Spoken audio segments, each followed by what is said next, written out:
에어 캐나다와 웨스트젯이 베이직과 스탠다드 요금 승객의 위탁 수화물 요금을 인상했습니다.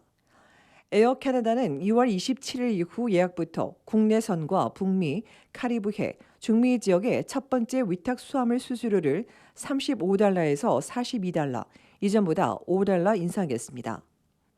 웨스트젯은 이보다 앞서 지난달 14일부터 위탁 수화물 요금을 인상했으며 요금은 에어 캐나다와 동일합니다. 이전엔 국내선 위탁 수화물 요금이 무료였지만 포토항공과 웨스트젯, 에어 캐나다가 25달러 요금을 부과하기 시작한 2014년부터 요금이 부과됐고 그렇게 지난 10년간 적어도 40%가 뛰었습니다. 위탁 수화물 요금 인상과 관련해 항공사들은 기본 요금을 낮게 유지할 수 있도록 경쟁력을 키우기 위한 것이라고 강조했습니다. 문제는 위탁 수화물 요금이 오르면서 짐을 줄여 기내에 반입하는 승객들이 크게 늘고 있다는 겁니다. 이 때문에 기내 공간을 두고 승객들 사이에 실랑이가 벌어지기도 합니다. 또 만석일 땐 항공사가 탑승 전 승객들에게 자발적인 위탁을 강력히 권유하는데 갈수록 이런 일을 더 자주 겪고 있으며 때론 승객이 원치 않는데도 공간이 없다며 위탁을 강제하기도 하는 것으로 알려졌습니다. 이에 한 전문가는 위탁 수화물뿐 아니라 기내 수화물에도 요금을 부과하는 것이 유일한 방법일 수 있다고 조언합니다. 기내 휴대 가방이나 외투를 넣을 공간이 충분치 않다 보니 해결에 시간이 소요되면서 항공편 출발 시간이 늦어지고 있다는 겁니다. 현재 플레어와 포터 등 일부 항공사는 최저 요금에 대해 기내 수화물에 요금을 부과하고 있고 써닝은 2022년 말부터 25달러 서비스 요금을 추가했습니다. 이에 CBC가 에어 캐나다와 웨스트젯의 기내 수화물 요금 부과를 고려하는지 물었는데 현재 기내 수화물 한 개에 대한 무료 정책은 변함없다고만 답해 여지를 남겼습니다. 위탁 수화물 요금뿐 아니라 취소 수수료가 오른 곳도 있습니다. 초저가 항공사인 플레어 항공은 최근 취소 수수료를 포함해 각종 수수료를 인상했으며 특히 취소 수수료를 많게는 115%까지 올렸습니다. 때문에 왕복일 경우 취소하는 데만 168달러, 부부일 경우엔 334달러를 내야 합니다. 이 항공사의 환불 불가 항공권을 구입했던 한 가족은 날짜를 실수했다가 취소하게 됐는데 취소 수수료가 티켓 요금보다 더 많이 나왔다며 취소 정책을 읽지 않은 자신도 잘못이 있지만 그렇다고 바우처도 받지 못하는 건 불공평하다고 토로했습니다.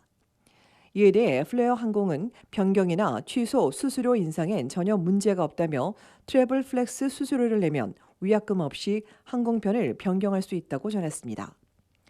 이처럼 대부분의 항공사들이 각종 수수료를 크게 변경하고 있고 연방정부도 이는 항공사의 결정이라고 전해 항공권을 예약할 땐 승객 스스로가 추가 요금이나 취소, 변경에 대한 수수료 등을 꼼꼼히 살펴야 할 것으로 보입니다.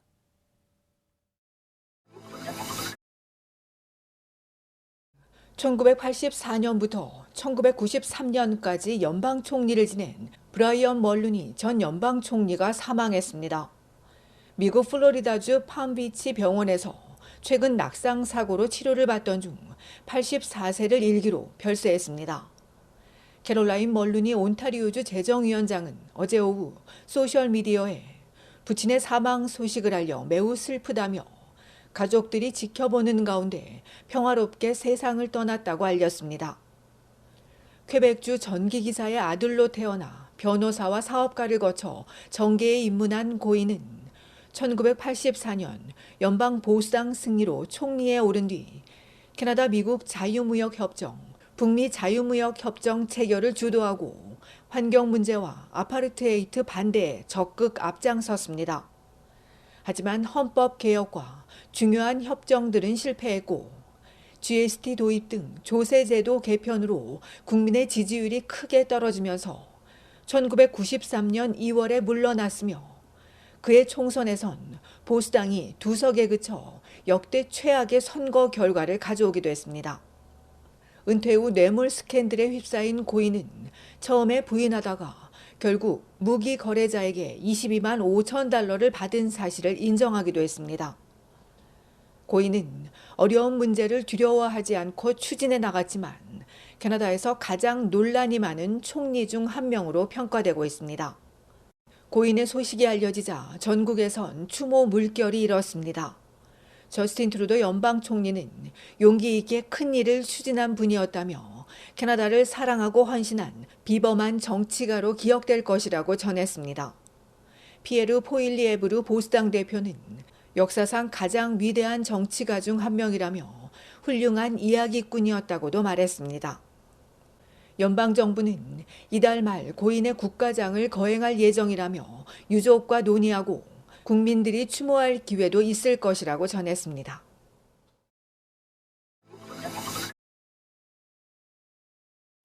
도시에서 여유 있게 살려면 얼마를 벌어야 하는지 조사했는데 세후 소득이 6만 달러는 넘어야 가능하다는 결과가 나왔습니다. 웰슬리 연구소는 25세에서 40세 사이 직장인 한 명이 여유 있고 안정적으로 즐기는 삶을 살려면 얼마를 벌어야 하는지 조사했습니다. 토론토에서 대중교통을 이용하는 세입자와 미시사가의 원베드룸 콘도를 가진 자동차 소유주로 나눠 알아봤습니다. 그 결과 세입자가 이런 삶을 살려면 세금 공제 후 소득이 6만 1,654달러는 돼야 합니다. 집이 있는 자동차 소유주는 8만 3,700달러는 벌어야 합니다. 여행이나 도서, 인터넷 등 사회 참여비 7,300여 달러를 제외해도 상당히 높은 수준입니다. 최저임금의 정규직 노동자가 받는 2만 6천여 달러와 비교하면 이들이 얼마나 고군분투하고 있는지 볼 수 있습니다. 또 최소 생활비를 벌어도 여전히 75%에 불과해 여유 있는 생활은 포기해야 합니다. 이번 조사에서 가장 많은 부분을 차지하는 건 주거 비용으로 세입자는 연평균 22,300여 달러, 자가는 모기지 포함해 평균 36,228달러입니다. 다음은 저축과 빚 상환으로 모두 15,000여 달러로 비슷했는데 교통비는 큰 차이를 보였습니다. 대중교통 이용자는 2,900여 달러지만 자가용 소유주는 11,200여 달러를 지출합니다. 이 기관이 2017년 처음으로 연구를 시작한 이후 광역 토론토의 생활비는 무려 33%가 껑충 뛰었습니다. 이 연구소는 최저임금 인상만으로 웰빙을 추구할 수 없는 만큼 주택과 식품, 교통비를 줄일 수 있는 대책이 나와야 하고 또한 모두가 필요로 하는 치료를 지원해줘야 한다고 강조했습니다. 이런 것들이 지금 해결되지 않으면 도시의 직장인들은 영영 여유 있는 삶을 즐기기는 힘들 것이라고 지적했습니다.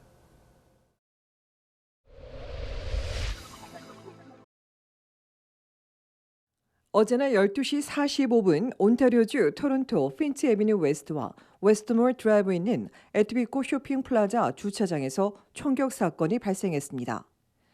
당시 이곳을 지나는 흰색 포드 SUV를 향해 짙은색 혼다 차량에서 10여 발 넘는 총격이 가해져 운전자가 그 자리에서 숨지자 경찰은 범행 후 핀치 애비뉴 서부 방면으로 달아난 혼다 차량과 용의자 2명을 쫓는 한편 사건 경위 등을 수사하고 있습니다.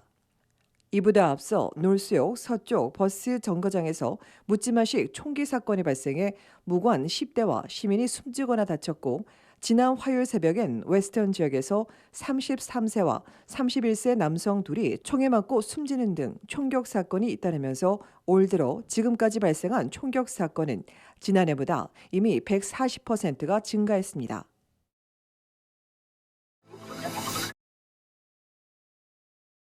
온타리오주 토론토 스카버로에서 한 달 새 사이클리스트 2명이 숨지면서 주민들의 분노가 커지고 있습니다. 지난 월요일 오후 5시 30분 버치마운트 로드 인근 생클레어 애비뉴 이스트에서 자전거를 타고 가던 47세 남성이 차량 2대에 연달아 치이면서 숨졌고 1월에도 또 다른 사이클리스트가 차에 치여 목숨을 잃자 지역사회단체는 스카브로 주민이 늘고 차량과 자전거 이용자가 급증하면서 항상 사고 위험이 도사리고 있지만 시는 아무런 조치를 하지 않고 있다고 지적했습니다. 최근 수년간 토론토에서 발생한 자전거 사망 사고는 평균 2건인데 한 달도 안 돼 스카브로에서만 벌써 2명이 목숨을 잃었습니다.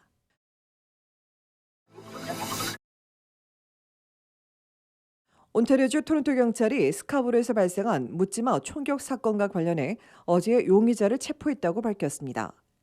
용의자는 그제 아침 11시 30분 맥 레빈 애비뉴와 넬슨 로드 인근 허필드 트레일에서 홀로 산책 나온 76세 여성에게 다가와선 얼굴과 손을 향해 수차례 팔레건을 발사한 혐의를 받고 있으며 피해 여성은 다행히 병원에서 치료를 받은 뒤 집에서 안정을 취하는 것으로 알려졌습니다.